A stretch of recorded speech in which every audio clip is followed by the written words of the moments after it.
Utility Park Center, because right now there doesn't appear to be enough money to do the walking plaza at this point. We've been talking about the ballpark and some of the issues that involve around the ballpark and who might use the ballpark, how many people might use the ballpark. And we've been talking about some of the points that the community development group has brought up, and some of those are points that we as a council may want to embrace. Some of those are points that may be embraced at a later point in time, either with the LDA or in other operating agreements. And then we've been talking about some of the concerns of the potential litigants out there, some of whom are in this room, and we've been talking about the Sugar House and the effect of the negotiations on the process. We've been talking about Deborah Cohn's client with C.H. Martin and the whole zoning issue. And a lot of these issues relate to the LDS. Right. And of course we've been talking about 87 Nepperhan Avenue and the landmarking or not landmarking, and one of the things that we should be doing very soon is an inventory from the historic elements of the project that could be saved if we can go with that. I could just ask a couple of questions. That list is not impermanent list. We can't add to it, correct? So that's the final point. Because I do, I met with people from the who are pushing for a community benefits agreement, and it's basically the same things that we're asking for, maybe a little deeper. And I'd like to see a community benefits agreement tied into the findings. Also, 87 Nepperhan, I know we received a lot of feedback and emails and paperwork from Kathy. I'd like to know how the questions that she has posed about, do we need a supplemental EIS and FEIS, do we need that, does that have to happen because it was not part of the findings? Before we move forward, I think we need to cover all those bases so that you see the letter from Captain Williams, John, or Kevin Wright? You see the letter from Captain Williams? Today, or yesterday. Okay. If we can make another copy of that letter, we'll show it to you and ask for your opinion on it. It's a copy of the letter. Give them a copy.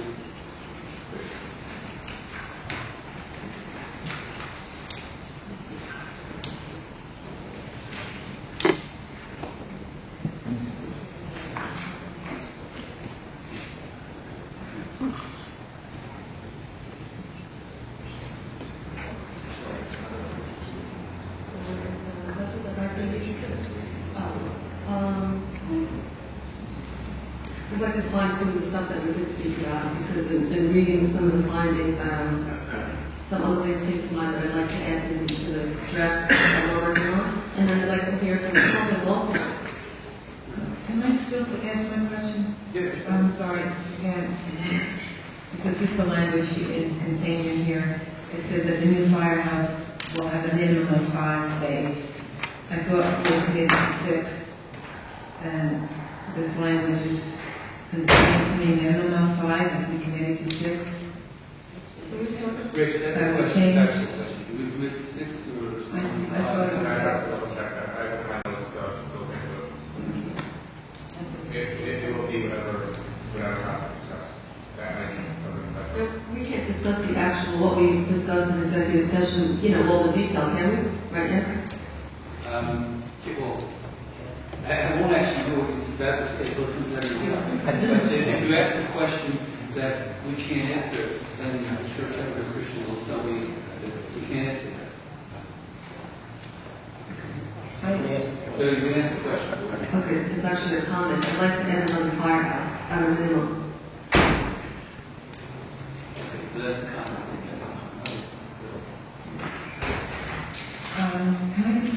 I've been questioning the parking on the one, so this is nothing new, but just a few comments. I only have 6 minutes. I didn't finish. But getting back to the River Park Center and the coding of the 2,500 spaces, where some of them will be used for the ballpark. I understand that will be off-peak, but there will be also parking there for the Western Tower. How many of these 2,500 spaces will be TIF financed? Since some of them will be in private residential power. I've been asking these questions for all of the parking, but this is just as far as I got within the notes. And also the public parking garage at the K Center. There's 1,349 spaces, some for hotel and office use. Are these all being TIF financed? If we have the lot here as a resource, we also have the developer. We have Peter Klein and Alpha Developer. So if this, Cody should agree with that previously. So, you guys want to jump up? Did anybody know the answer? Question being, as to the residential units, the parking for the residential units, none of the residential unit parking will be financed through the jail. It's all private. So there'll be some sort of segregation of parking? Yes. Yeah. They'll be condominiumized out of the public parking area. We don't have a breakdown in this figure? Okay.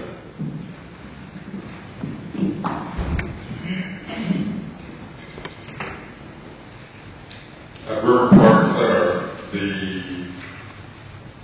the figure with regards to public parking spaces to be financed within the TIF budget is 2,073 spaces.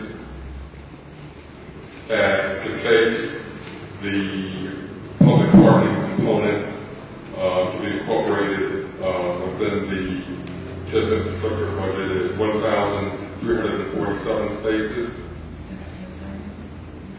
Yes. And at the Palisades Avenue office building, the figure is 450 spaces. And at Government Center, the number of spaces is 1,084 spaces.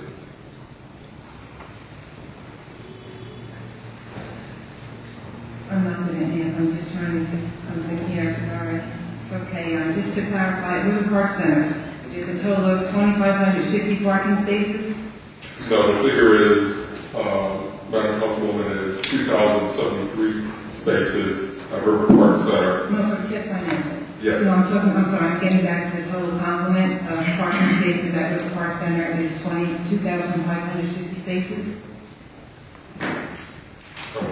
Yeah, sorry. Okay.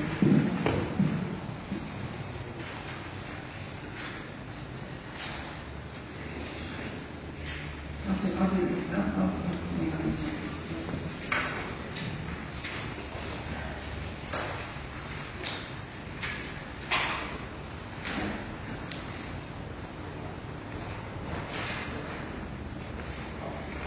What are we doing? Can we hear from the public? Well, I think the purpose here is to make sure that the council members first and foremost know what we're talking about. The second aspect is, the public can chime in. We've heard from a lot of the public a lot of these issues. So, yes, we raise something that occurs in the public, and then we'll at least let you know where we are with the actual negotiations. Okay. But, okay, so... Can we start with the public? Okay, go right ahead.